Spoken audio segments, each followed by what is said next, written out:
Tropa, alam mo ba, dito sa Canada, yung mga bagong dating umaangal at nahihirapan daw makapag-ipon ng pera dito sa Canada. Kasi daw, akala na sa Canada agad-agad makakaipon ng pera at marami daw pera.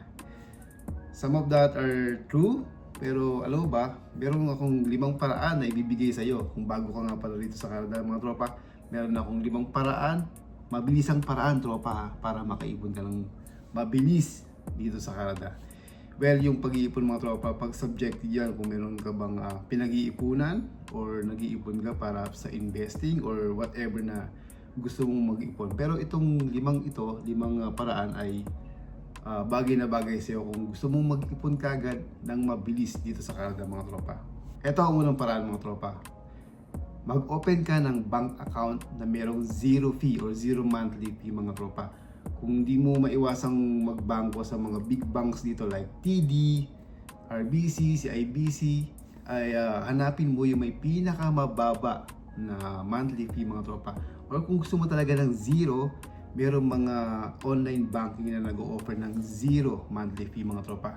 Andyan yung Simply, di ba? Andyan yung Tangerine, di ba? Ayan yung mga online bank na nag-o-offer ng zero monthly fee, mga tropa. Kasi kapag hindi ka nagbabayad ng monthly fee, yung monthly fee mo sana na ibabayad sa mga big banks, mapupunta lang sa account mo, mga tropa. So meron yan dito, mga tropa. I-check mo yan, mga tropa, ang mga online banking na nagbibigay ng zero fee or zero monthly fee, mga tropa. Tapos ito pa ang catch, mga tropa. Kapag nag-open ka sa kanila, meron silang binibigay ng mga welcome bonus. Let's say add mga $250 to, let's say mga gano'n, mga $500 welcome bonus, mga tropa, kapag nag-open ka sa kanila. So i-check mo yun, mga tropa. Simply, Tangerine, marami siguro mga 4 sila mga online banking dito, mga tropa. So check nyo yan, mga tropa. Tapos i-check nyo rin yung mga yung mga bangko sa Lablo, yung President's Choice, at saka yung Canadian Tire Bank. Yan, mga nag-o-offer ng mababang fee yan dito sa Canada. So i-check nyo yan, mga tropa, kasi malaking tulong at baka makatulong sa yan para makapag-ipon ng mabilis, mga tropa. Ito, pangalawa, mga tropa. Gumamit ka ng mga settlement services or settlement program. Ano ba ito, mga tropa? Pag bagong dating ka sa Canada, mayroong mga parang NGO sa atin na tumutulong para makaagapay kagad sa pamumuhay ang mga bagong dating dito sa Canada. Dito sa Saskatchewan, meron kaming open door, mga tropa. So yun yung open door society, Yun yung society na nagbibigay ng mga free offer, free services para sa mga bagong immigrant, mga tropa. Naghahanap din, tutulungan ka rin nila para makahanap ng trabaho, tutulungan ka rin nila para makalipat. Mostly dyan yung mga volunteer, mga tropa. Kasi dito sa Canada, marami nagbo-volunteer para dyan. So instead na maghanap ka ng services na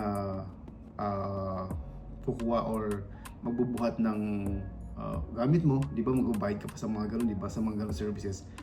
Doon sa Open Door Society, meron mga volunteer na pwedeng tumulong sa iyo para magbuhat ng gamit mo, di ba? Malaking tulong para hindi ka na gumasto. Sa mga tropa, yung mga ganyang society nagbibigay ng ng mga free grocery every bi-weekly. Depende yan, mga tropa, kung qualified ka talaga o kung nasa mababang category ka ng income, ay maaari sila makatulong doon, di ba? Free grocery, mga tropa, hindi na masama yun at malaking tulong yun para makaipon ka na mabilis dito sa Canada. So speaking of the grocery, mga tropa, so dito syempre pag nag-grocery ka, medyo may mahal na pagkain ngayon, mga tropa. Ang taas ng itinaas ng inflation sa food, mga tropa. Pero dito sa Canada, maraming mga grocery app na discounted, mga tropa, at pwedeng makatulong sa iyo para hindi ka naggumastos malaki at makapag-ipon ng mabilis, mga tropa. I-check mo yung Lablo, Express, at saka yung President's Choice, yung flash food. Yan, meron yan. Merong mga discount grocery na pwede mong makuha sa kanila, mga tropa. Andyan yung Flip ng Safeway. Ano ba? Basta kada grocery dito, yung mga big grocery like Safeway, Sobeys, Costco, Lablos, Metro, mga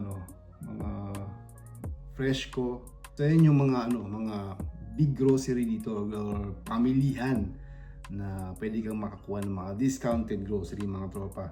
So binibigay dyan yung mga medyo hindi naman low quality pero yung mga items na gusto nilang ubusin na ng maaga kasi nga ang syempre yung pagkain dito sa Canada ay very perishable. Ibig sabihin madaling masira.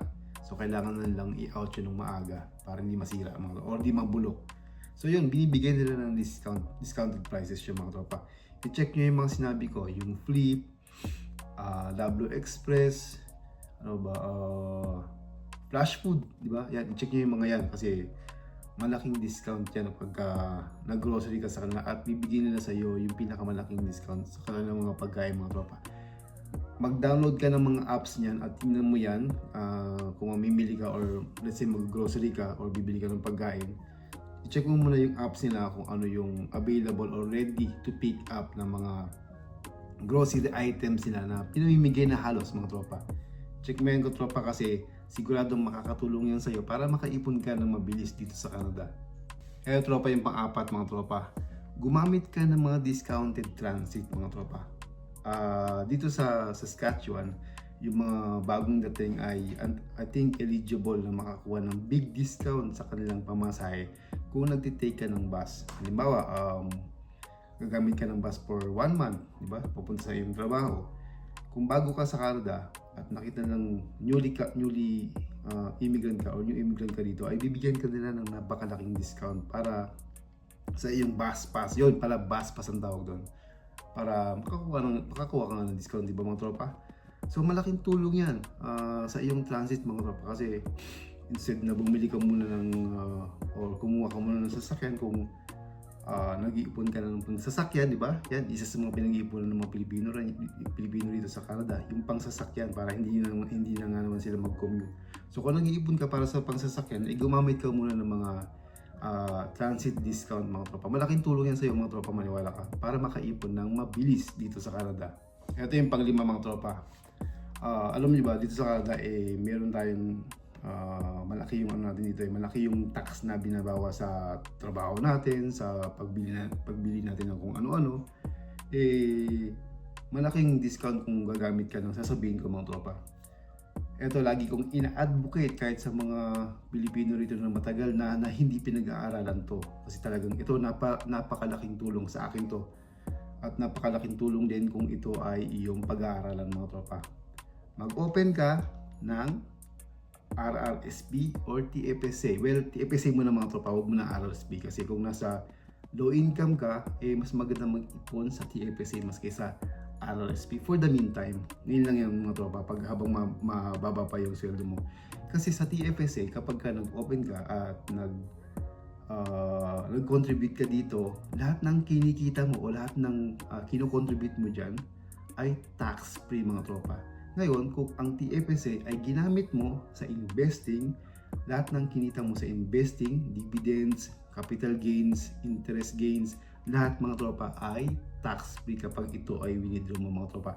At mas mabilis kang makakaipon kung consistent ka rito nag-i-invest mga tropa. Yan ang lagi kong sinasabi sa mga kapwa natin Pilipino na i-take advantage mo yung dalawang yun, yung TFSA at saka RRSP. Pati na rin yung FHSA mga tropa. Ito nga pala, kung nag-iipon ka tropa para sa iyong bahay, unang bahay mo rito sa Canada, nire-recommend ko nga pala na mag-open ka ng FHSA at saka TFSA mga tropa. FHSA mas maganda kasi sa unang bahay mo yun mga tropa, tinatawag tong First Home Buyer Savings Account mga tropa. Maganda yung program na to at hindi masyado itong pinapansin ng mga Pinoy at saka mga Canadians kasi bagong-bago lang itong mga tropa. Nagsimula lang ito noong 2023 hanggang ngayon mga tropa. So i-take advantage mo to, magbasa ka ng articles about FHSA sa Canadian or sa Canada website mga tropa, Service Canada.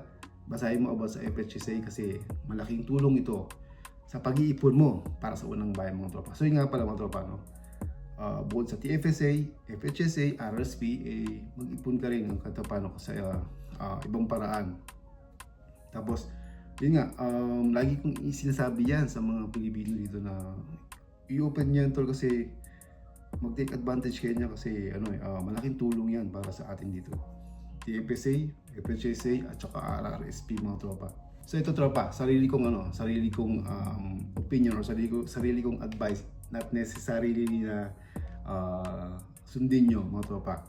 Pang-anim mga tropa, bonus tip para sa inyo para makaipon ka ng mabilis dito sa Canada. Huwag ka rin masyadong magastos mga tropa. Huwag mo rin gayahin yung mga tropa mong gumagastos sa kung saan-saan. Huwag mo silang gayahin dahil sila yun. Focus kang maigi sa pag-iipon kung gusto mo talagang mag-ipon ng mas mabilis dito sa Canada. So huwag ka masyadong maggastos mga tropa. Alam niyo naman ang Canada pag dumating dito yung mga ibang tropa kung ano-ano yung mga binibili. Pero siguro hindi natin maiiwasan yan or naiintindihan ko yan kasi bagong dating, nagsisettle pa lang, gustong bilhin yung mga gusto. Well, naiintindihan ko yung mga tropa, wala akong against dyan, pero iwasan mong maging magastos kung gusto mong mabilis na makaipon dito sa Canada mga tropa. Iwasan mo yan mga tropa. So yun lang mga tropa, no? Yun yung 5 paraan na ginawa ko para mabilis ako makaipon ng pera dito sa Canada. At yung pang-6 na tip na binigay ko sa iyo ay gawin mo mga tropa.